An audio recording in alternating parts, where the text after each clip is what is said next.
안녕하세요. 정청욱입니다.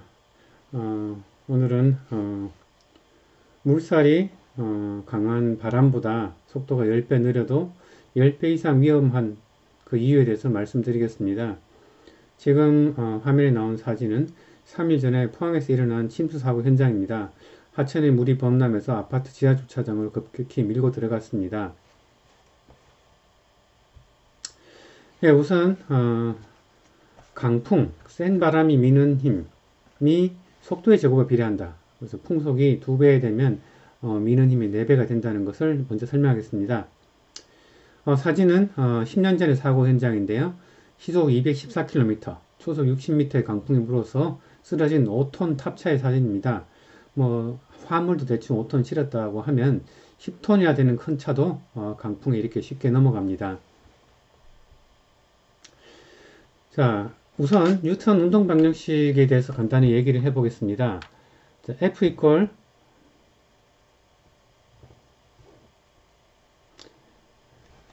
MA라는 공식, 여러분들 잘 알고 있는데 사실 MA라는 공식은 요거고요. 그 전에 M이 여기 미분 안에 들어갔을 때는 원래 MV라는 운동량의 시간에 대한 미분에서 주어지는데 이렇게 M이 바깥으로 나갈 수도 있지만 V가 바깥으로 나올 수도 있습니다. 지금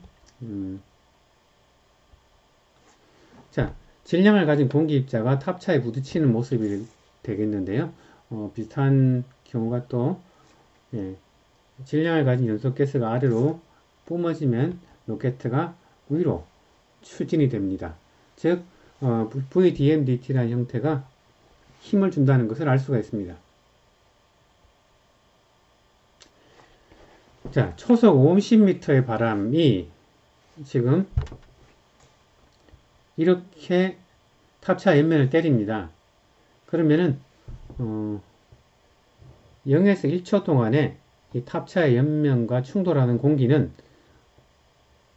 얼만큼의 공기냐면 바로 요 직면체 안에 있는 공기가 충돌하게 됩니다. 그때 힘을 계산해 보게 되면 탑차가 받는 힘을 계산하면 VDMDT라는 공식을 써서 속력 50m/s 그리고 요 안에 가득 차 있는 공기의 질량 1334kg 1초 동안에 가니까 1초 집어넣게 되면 약 6.8톤 중은 중력 가속도 약자입니다. 9.8m/s 제곱이죠. 그래서 6.8톤의 중력이 탑차 옆면에 작용을 합니다. 계산하는 방식은 그냥 이렇게 육면체 안에 있는 공기의 부피 그리고 공기 질량을 구합니다. 공기의 밀도는 굉장히 가볍습니다. 1리터에 약 1.18g 정도 됩니다. 자, 이 정도 힘이 있기 때문에 4발 달린 차량도 강풍에 쉽게 넘어집니다. 사람은 발의 표면적이 작죠. 그리고 무게중심이 높기 때문에 더 잘 넘어갑니다.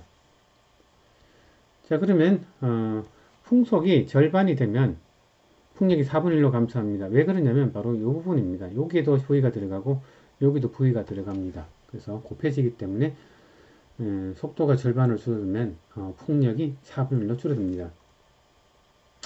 자, 탑차의 무게를 10톤 중이라고 하면 그리고 타이어 바닥에 마찰 계수가 0.5라고 하면 마찰력 또는 저항력 이게 안 움직이려고 하는 바람에 대해서 안 움직이려고 하는 힘은 5톤 중 정도 됩니다. 그래서 이 힘이 보시다시피 이 힘보다 크죠. 그래서 탑차가 넘어질 수 있습니다. 자,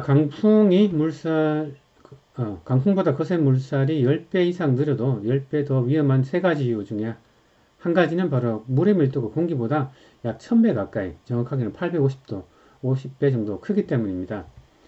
자, 물이 경사로를 따라, 아파트 지하 주차장 경사로를 따라서 사람에게 밀려옵니다. 물의 속도는 1.5m/s. 아까 풍속은 아까 50m/s. 엄청 느리죠, 그죠? 자, 절반쯤 물에 잠긴 사람의 단면적, 하반신이 물에 잠겨 있습니다. 그러면 사람에게 밀려오는 물은 0에서 1초 동안 밀려오는 물은 바로 요 육면체 안에 들어있는 물이 밀려 들어오게 됩니다.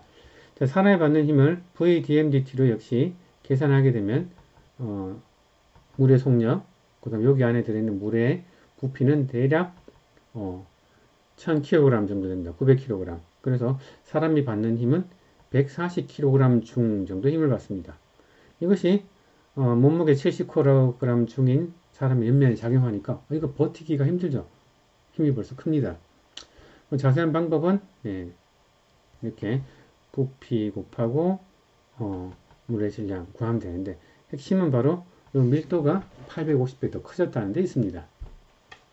그래서 속력이 아까 50m, 초속 50m가 아니라 초속 1.5m라도 이렇게 큰 힘이 사람에게 작용한다는 거죠. 자, 유속이 만약 2배다. 3m/s라 그러면 사람이 받는 힘이 4배로 증가합니다. 아까도 말했다시피 여기 속력이 2번 들어가기 때문에 그렇습니다. 500kg 중 70kg 중이 버티기 힘들죠. 자, 사람이 여기서 미끄러지지 않으려고 하는 것은 바로 마찰력에 관계되는데요. 70kg 중에 사람 몸무게가 있고 마찰 계수가 0.5라고 하면 이 마찰력, 저항력은 35kg 중 정도입니다. 자, 요거랑 비교해 보시면 약 한 4배 이상 크죠. 사람이 버티는 것이 거의 불가능하다고 할 수 있습니다.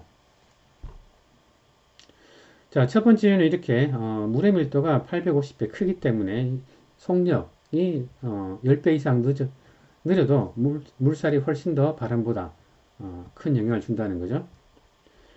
자, 세 가지 이유 중에 또 나머지 두 부력과 마찰 계수의 변화도 있습니다. 상황을 더 악화시킨다는 거죠. 자, 외력이 있어서 이렇게 박스를 밀게 되면 박스는 반드시 움직이지 않으려고 저항력이 생깁니다. 저항력이 마찰력이라고 부르는데요. 이 마찰력은 마찰 계수 곱하기 수직항력, 물체가 바닥을 누르는 힘을 말합니다. 보통은 바로 이 상자의 무게에 해당을 합니다. 근데 지금은 이렇게 물체가 반이 잠겨 있습니다. 그럼 어떻게 되느냐면 물에 잠기면 잠긴 만큼 부력이 작용을 합니다. 여러분들이 물속에 들어가면 몸이 가벼워지는 걸 느끼죠. 바로 부력 때문에 그렇습니다. 자, 그래서 절반 정도 잠겨 있다. 그러면 수직 항력도 역시 절반 정도 감소합니다. 즉 마찰력과 지지력도 물에 떠밀려 가지 않는 않으려고 저항하는 힘도 반으로 줄어든다는 거죠. 자, 그래서 조금 전에 1.5m/s 초속 1.5m의 물이 하반 절반 정도 잠겨 있는 사람에게 오면은 그 사람에게 140kg 중 정도의 힘을 가하게 되고 사람이 밀려나지 않으려고 저항하는 힘은 35kg 중밖에 안 되기 때문에 4배의 큰 힘이 오니까 저항할 수 없이 그냥 밀려난다는 거죠. 자, 아르키메데스 부력의 원리를 보게 되면 절반의 몸이 물에 잠기면은 수직 항력과 마찰력이 각각 절반으로 감소를 합니다. 이것은 사람과 물의 밀도가 비슷하기 때문이죠. 그래서 조금 전에는 35kg 중이었는데 부력 때문에 이것이 절반으로 감소한다는 거죠. 그 다음에 흙탕물 속에는 모래와 먼지가 있습니다. 그래서 이 신발 밑에 모래나 먼지 같은 것들이 깔리면 어떻게 됩니까? 마찰 계수가 또 절반으로 줄어들어요. 그러면 또 마찰력이 또 절반으로 줄어듭니다. 그래서 이걸 고려하면은 사람의 저항력이 뭐 4배 정도 줄었다고 볼 수가 있죠. 그래서 유속이 초속 38cm 꽤 느리죠. 그것만 하더라도 사람이 도저히 당해낼 수 없을 정도의 힘이 물에 작용해서 밀려난다는 뜻입니다. 자, 사람의 초속 0.4m에 흐르는 물의 반쯤만 잠겨도 위험하다. 도저히 뭐 해결할 방법이 없다는 거죠.